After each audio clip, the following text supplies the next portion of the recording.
The new Chinese ambassador to Nigeria, Jiang Chung, has paid a visit to Minister of Police Affairs in Nigeria. Chinese ambassador pledged support for Nigeria and requested for collaborations in 5 major ways with Nigerian government to improve infrastructure, ICT, import and export. Nigerian Minister of Police Affairs has assured Chinese ambassador that Nigerian government will work closely with China in order to resolve issues of infrastructure, security, and others, as government is working to resolve issues of unemployment in the country. I know that Nigeria, we have a big challenge: poverty, security, but we have potential. People always keep a life of hope. So this is my mission. I'm thinking, how can I do something for these 2 countries? My big picture is try to characterize, define, or describe the next 50 years. How can 2 countries do things together? I try to use the symphony. Everybody knows symphony, we should have orchestra. So we should, like Beethoven, saying, the big picture, how can the 2 countries to perform?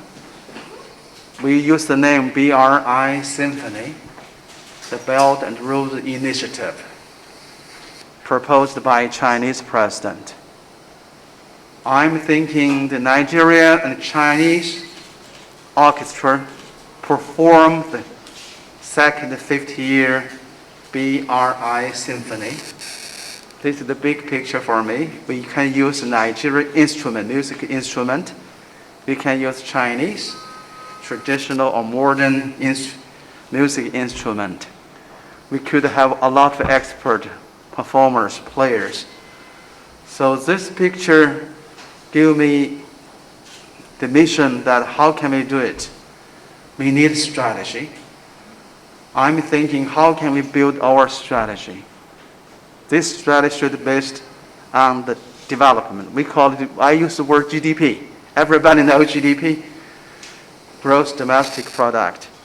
But I try to use the words growth, development, and progress. So that means GDP strategy. Where is our goals? I'm thinking that the 2 countries can work together in political affairs, economic cooperation, military cooperation, state governance, and the people-to-people ties. So later time is limited for me to elaborate every 5 goals. I use the 5 goals, but I want to emphasize, prioritize areas. So the first is about infrastructure, that how can we improve the infrastructure of the country. This is Chinese strength, Chinese policy. Our lessons since 1979, without a good infrastructure, the country cannot move forward. This is not only the fact, the truth, it's really logical things. We have to do it. So 2 countries can work in this area. The second is about ICT, information and communication technology. China is taking the lead. The 5G technology, China is taking the lead, really has a great impact in every way of life, in industry. That means it's very important for Nigeria, China. The third I is about value-added industry. China missed 2, first, second, industrial revolution, but we succeed in catching up with the third industrial revolution. Now we are facing the 4th industrial revolution. So I'm thinking the 2 countries can work together. Value-added industry really means a lot to Nigeria. The first I is about investment. How can we bring more investors? We learned a lot since 1979. We believe that foreign investment, we give more space to the investors.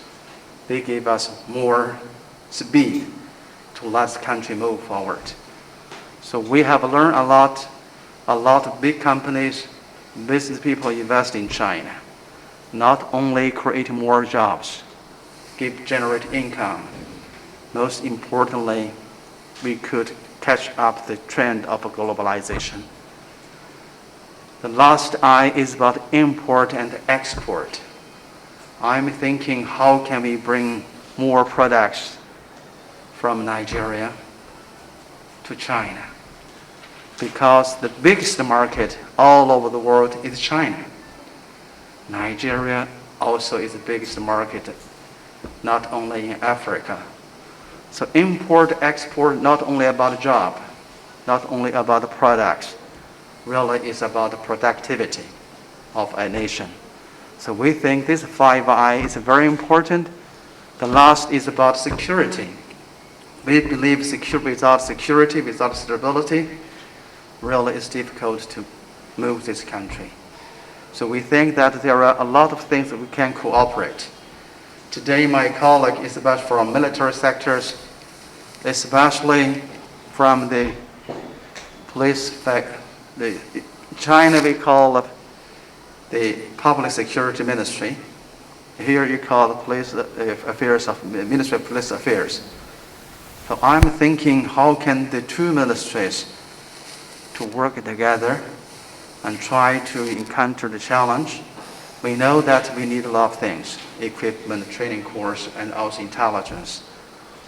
I want to share with you, the Chinese side is very, very concerned, is very interested, and how can the two ministries work together to do something to overcome this challenge. So I'm sincere and honest to work hard to bring all the information and try to let Chinese side know, especially your counterpart, Honorable Minister. I'm thinking, how can the two sides not only share the information, intelligence, how can we do something together, joint action?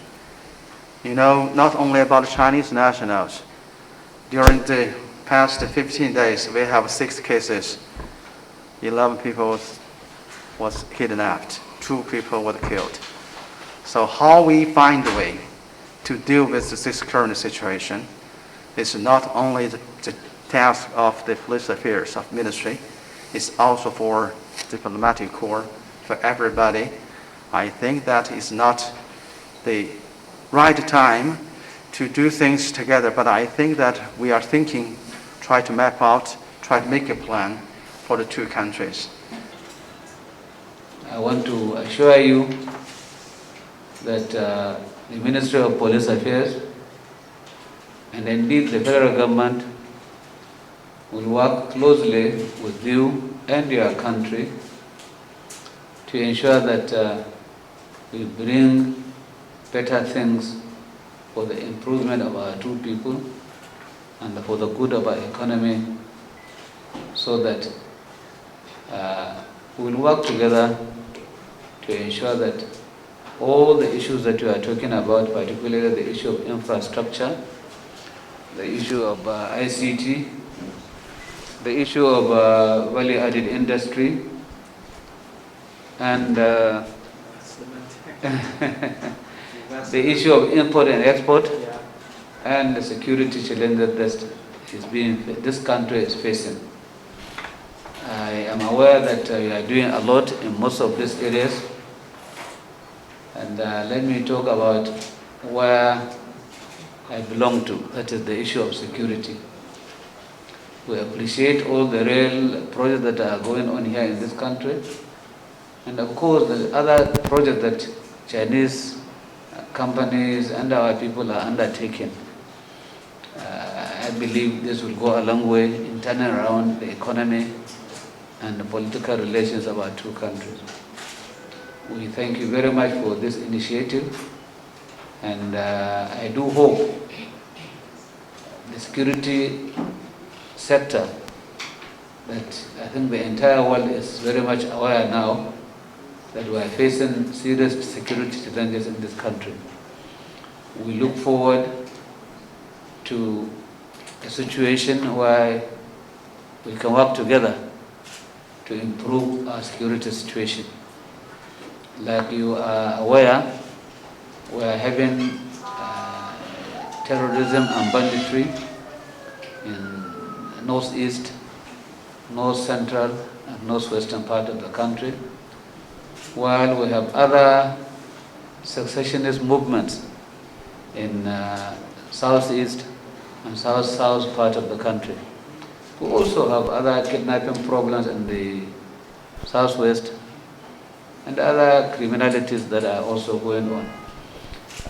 Fortunately, Nigeria is not the only country that is facing these problems in Africa. Our neighboring countries are also sharing these problems with us. And as a big brother, Nigeria should be able to not only solve its own problems, but also extend the solutions to our sister neighboring countries. But what is most important is for us to succeed in the security reform agenda that Mr. President has set for this country. We are aware that the issue of security cannot be separated from this issue of poverty and unemployment. And government is doing whatever it can to improve the situation in terms of poverty alleviation and employment opportunities for our people, so that we'll have less people who are going into this unfortunate market of armed banditry and the rest of them. We look forward to partnering with countries like China to ensure that we have better technology, to ensure that we have better equipment, and to also ensure that our training programs are enhanced, modern day training programs that will update our police officers and other security officers who are working day and night to curb these criminalities. I believe China has a lot of potentialities to support us in these areas. And I'm happy that the Honorable Ambassador is also concerned, and you will be looking into how, like we started discussing in my office with you. I'll be appreciating all efforts that you are going to make to ensure that we improve the security reforms that we have in mind. We intend to ensure that equipment, training, and technology take the center stage of what we are going to do to ensure that we bring peace in the country. The morale of security personnel in the country is presently at a fairly low ebb, and we are making efforts to ensure that we improve this by way of motivation, by way of interaction with the other security personnel, to let them know that we have sworn to maintain peace, unity of this great country. And as Nigerians, we have the responsibility to ensure that we work together with our people and with all other well-meaning individuals and groups that are willing to support us to ensure that we bring peace into the country. What we are also doing is to let all Nigerians know that security is not an individual's business. It's a business for all of us. We need to cooperate with one another. We need to create ways where we can share intelligence so that we can have quick response on issues that are likely to come up. Mr. President has made it very clear that he has given very clear instructions to our security agencies to ensure that we bring peace and security in the country. We recognize the fact that our best may not be good for Nigerians, but all agencies are on top of their toes to ensure that we provide the best service for Nigeria so that we will have peace and security in our country. I'm Gbemiga Olamikon reporting for GTV Africa.